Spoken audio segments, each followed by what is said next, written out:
Shit, you know what I'm saying? Like, just some social shit for everyone, you know what I'm saying? Like, I made this be myself, so hear me. Woo! I mean, like, we can pull that clown shit away. This some real shit for you. I'm spazzing right now, so listen, let's go. Yeah. It's in their bones, the thoughts and harmony for the love of the money. Then fall victim for the cookie, then turn pussy, it's lonely. You said you hold it down when life get rough, we're here now, so show me. We move them losses to them wins. Heavy pounds, we make it ends meet. Converse with only a few who make me feel like I be 10 feet. What's going on, people? We're back in the building, guys. As per usual, man, smash a like, share, subscribe, do all of that good stuff. Guys, obviously, you know what? It's preseason time, so you know we're back into the thick of things. You know we're into the preseason games. We're into the over analysis. You know behind certain players. You know the way that our teams are playing. So whether you're a Liverpool fan, whether you're Chelsea, Arsenal, United, Tottenham, West Ham, whoever, we're all over analyzing. You know our games, but you know it is what it is. It's preseason time. You know people want transfers. Liverpool, the only Premier League club at this current moment in time who haven't actually signed a player. So especially when we're looking at transfers, Liverpool fans, we're really starving at this current moment in time. Arne Slot obviously playing his first game against Real Betis, you know, in the beginning of this US tour. So a lot of, you know, fringe players. So it kind of gave me the idea, to have like a fringe focus. So we're just going to take a look, you know, at, you know, each video. We're going to take a look at several players who I would consider to be fringe / squad players, whatever you want to kind of word it and stuff like that. Today, we're going to take a look at Fabio Carvalho. Now, obviously, we know Fabio Carvalho signed from Fulham. Decent little player. You know, a player who's, you know, seemingly had, you know, kind of a bright future, I would say, you know, in terms of where he was looking, where he looked like he was going to be able to go, you know, especially at Fulham, playing alongside Mitrovic. You know, those two were absolutely weapons, you know, in the Championship, you know, allowed for Fulham to get promoted. Of course, then joining Liverpool in that 22-23 season. You know, yeah, that season wasn't great. Do you know what I mean? That season wasn't great for Liverpool, you know, in a general sense. So, of course, he wasn't then, you know, going to be great. But I think one of the main things that I think about when I you know, think about someone like Fabio Carvalho is that we signed a player whose primary position that he wants to play anyway is a number 10. So you signed this number 10, not a problem. If that's what you're going to play. And obviously this, we're talking about this under the previous manager in, you know, Jurgen Klopp. Now we know Jurgen Klopp doesn't play with a number 10. Never really has. You can call Firmino whatever, maybe a 10/9, but that's kind of more the anomaly, not the rule. Do you get what I'm saying? Like that was never a thing. You know, like, oh yeah, cool. Anybody plays in that position can play this, that, and the third. You know, and I don't see, you know, Carvalho, even though he did play it in the preseason games so far for Liverpool, I don't see him as a false nine, as an example. So there's that, you know, obviously. But when we talk about someone like Carvalho, I'm just looking at it like this. And again, I don't want to make these videos way too long. You know, this is just more giving my thoughts and opinions. And please, in the comment section, let me know what you think in regards to some of these players. Carvalho is a number 10. He has come out on numerous occasions talking about he would rather play as a number 10. Big up anything Liverpool. Saw this on their page, and it's just quotes, but there is a full full transcript, you know, of this. Carvalho talking about playing on the wing. So we spoke about it, him and Slot. Slot told him to try and settle on the wing. But obviously, I know where I play best, and I feel that is as a number 10. I'm just going to do what he wants me to do and just work as hard as I can for him. So he's not sitting there like he's not coming out anywhere saying, you know, he's moaning about it. Listen, he wants to play football at the end of the day. He's at one of the biggest clubs in England, you know, if not the biggest club in England. So there's that, you know, for him, he probably looks at it and thinks, I don't want to necessarily seen as being a flop here and then go somewhere else, because really, if you looked at it just obviously on the grand scheme of things, you might look at it and think, if I drop down like a level or whatever, is that, you know, is that going to be better for me? Me personally, I look at it and think that is perfect for you. You know, he's played for Hull. He's played for RB Leipzig. Obviously, that loan at RB Leipzig, that was absolutely, yeah, that, I don't even know what was going on, over there. You can see here, this is heat map for Hull last season when he joined there after being at RB Leipzig up until January. And then, of course, finishing off the season with Hull City. You can see this is just everywhere. Literally, it is literally everywhere in regards to the positions that he liked to take up, for Hull City, and of course, primarily in those forward attacking areas. Now, as I mentioned before, and as we've spoken about before, in terms of on a slot and what type of formations and stuff like that. Against Real Betis, obviously Liverpool ain't got no strikers, available in this tour at this current moment in time. Darwin Núñez not available, not returned to the squad just yet. Diogo Jota's only just come back, so it'll be so intriguing to see what that looks like with a Diogo Jota there. But when we're looking at it, he played with like 2 10s, and then Carvalho was just kind of drifting between that left wing, and that attacking midfield position alongside Elliott and Szoboszlai. So when I looked at that in the game, I was kind of like, okay, these are, as you can see here, these are the areas that he was kind of taking up, primarily on that left wing. Again, a position that he doesn't really want to play, and he's not good on the left wing. He can't. That's not really like the way that it just seems to be a Liverpool thing, but the way that Liverpool use wingers, and Slot's kind of doing the same thing. The way that we use wingers, it doesn't work for someone like him. You would have to kind of use your wingers the same way Pep uses Phil Foden. Starts on the wing, but he's more of a drifter. He's more someone who kind of plays in that, almost in the position that we kind of saw Szoboszlai in, where it's like you do drift out on the wing, at times, and that might be your primary position in a defensive transition, but you're going to drift. You're going to mainly be in the pockets of spaces, and you're going to be allowed the freedom to be able to do so. Now, obviously, Carvalho hasn't really, in my opinion, improved anyway, and I don't think he will, considering we've got other players who can play in those, 10 positions. That's the kind of key for me, looking forward for someone like him, is that I like him. I like when he was at Fulham, and this is what I really wanted him to stay at Fulham. Like, I didn't mind signing him, but I knew, especially under Jurgen Klopp, you guys really know, I wasn't really rating that anyway. So, in terms of the way Klopp plays football. So I was like, I don't want Klopp to, just kill it. Just like I felt like he killed like a Diaz and, players of that kind of ilk. Like, you kill that kind of essence about them. And Carvalho, he's a player that just needs freedom. That's why I was like, it would have been better, in my opinion, it would have been better if he had said, or his agent would have said, look, you signed for Liverpool, but we'll put you back on loan at Fulham. You're going to develop with Fulham in the Premier League, because you would have got game time there, and then you would have been able to develop in the Premier League, and then you come to Liverpool this season, or last season, should I say, sorry, the 23-24 season, and then we can kind of push on. Unfortunately, he's obviously stayed here for whatever reason, whether he wanted to stay, whether Klopp said he needs him, whatever the reason was, he ended up staying. And once he ended up staying, then we're left in the catch-22. Now we're all sitting there thinking, eesh, all right, cool. Let's play him left wing. Sometimes he was playing, left central midfield. Like, it was all over the gap. On top of that, the team was shit. Do you come trying to say, like, that was one of our worst seasons under Jurgen Klopp. So that doesn't help him either, in terms of integrating himself into the squad and stuff like that. On top of that, from the little quotes and bits, and whether they're true, I don't know. He's obviously clearly been told prior to signing that, there's going to be a space for you in terms of playing in that position. Number 10, that's kind of how I see you.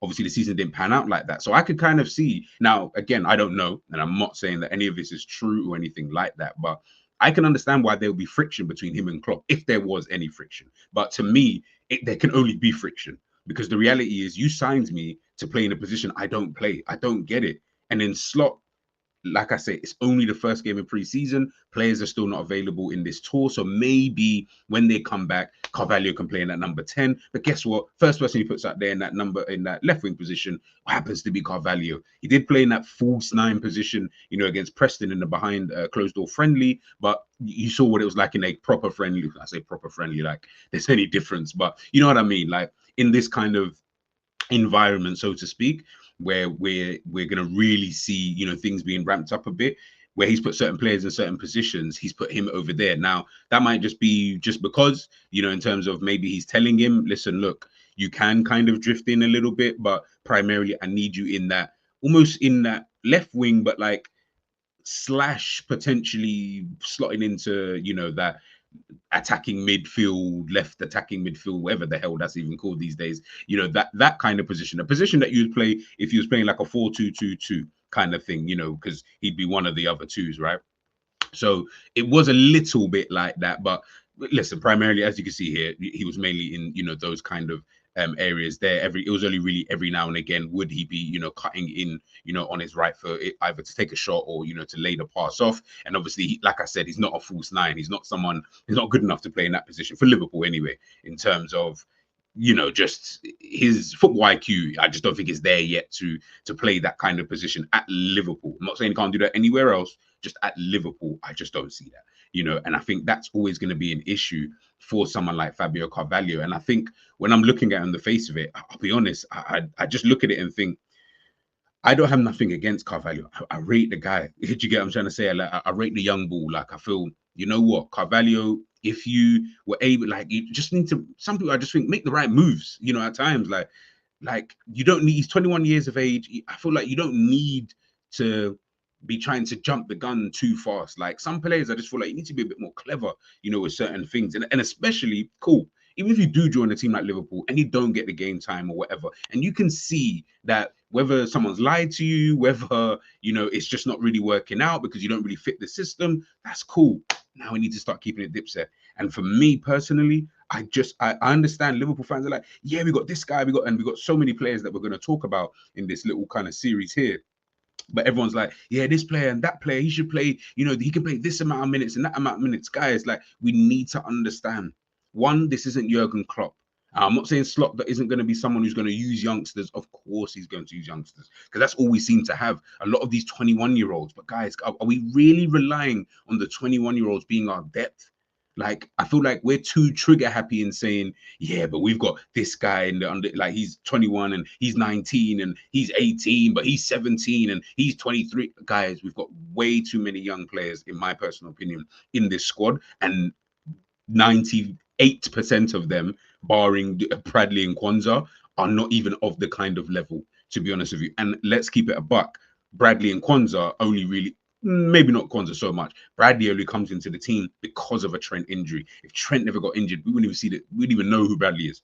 It would literally be that we'd be talking about him the same way we would talk about some of these other, you know, fringe kind of players. So listen, you take your luck, and of course he's been able to now show, okay, I can be a good understudy, you know, to someone like a Trent Alexander-Arnold at the bare minimum, you know, kind of thing. Whether I start or not, I guess will just depend on the kind of opponents that, you know, we would have.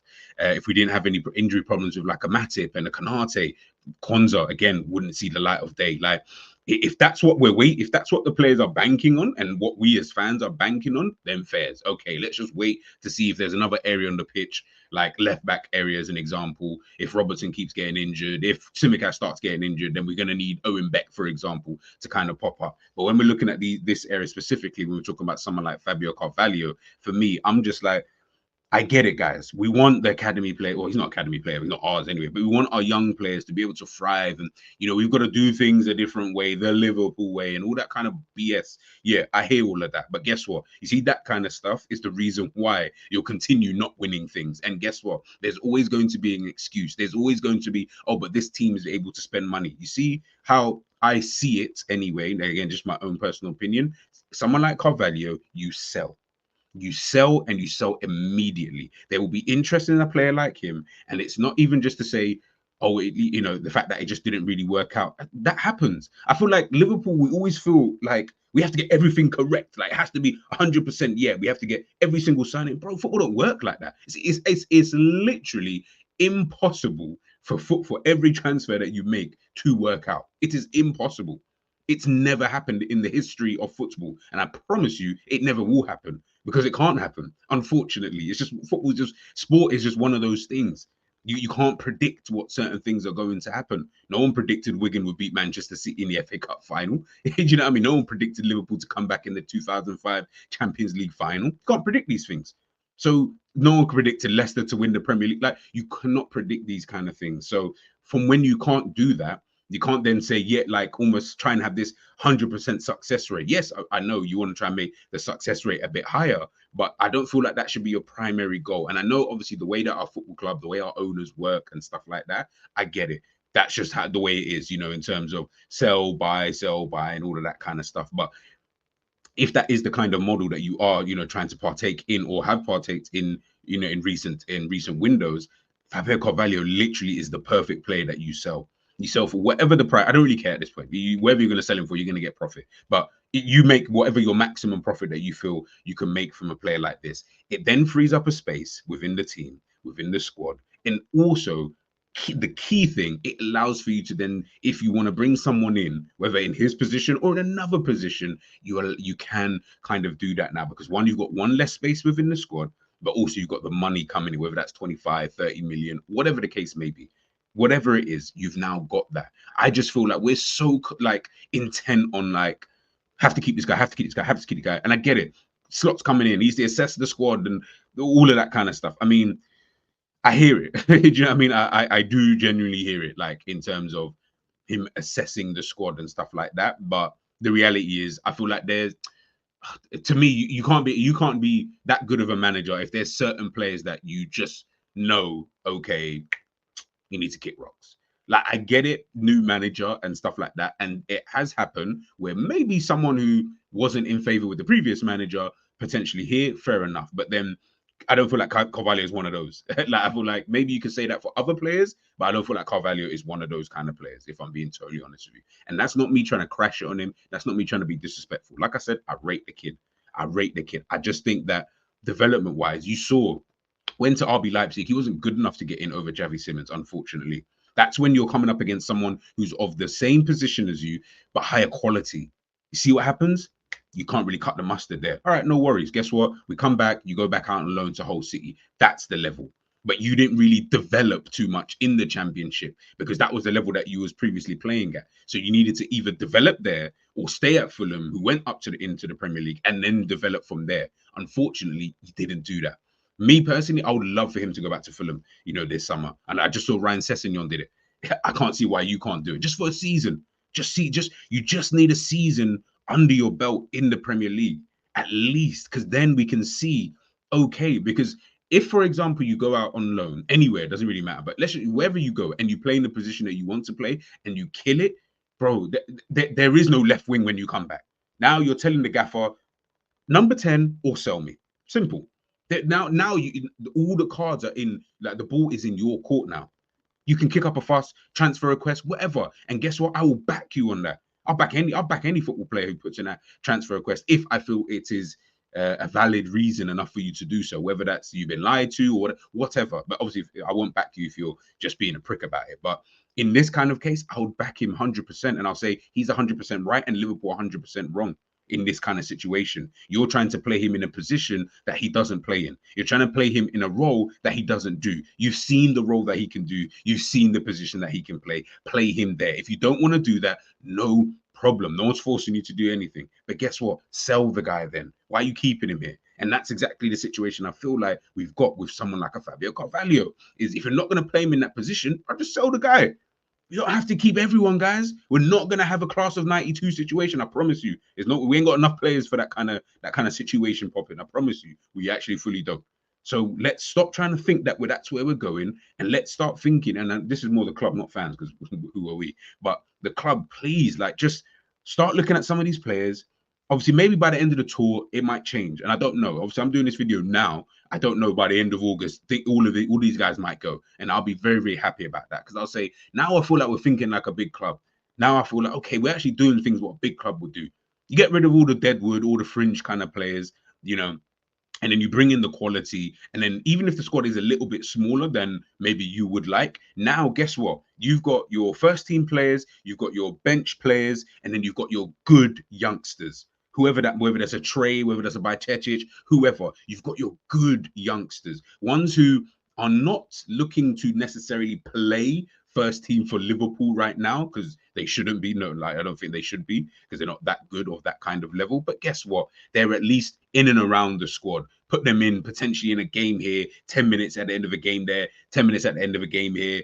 Potentially start at one game randomly because we've got an important champions, whatever.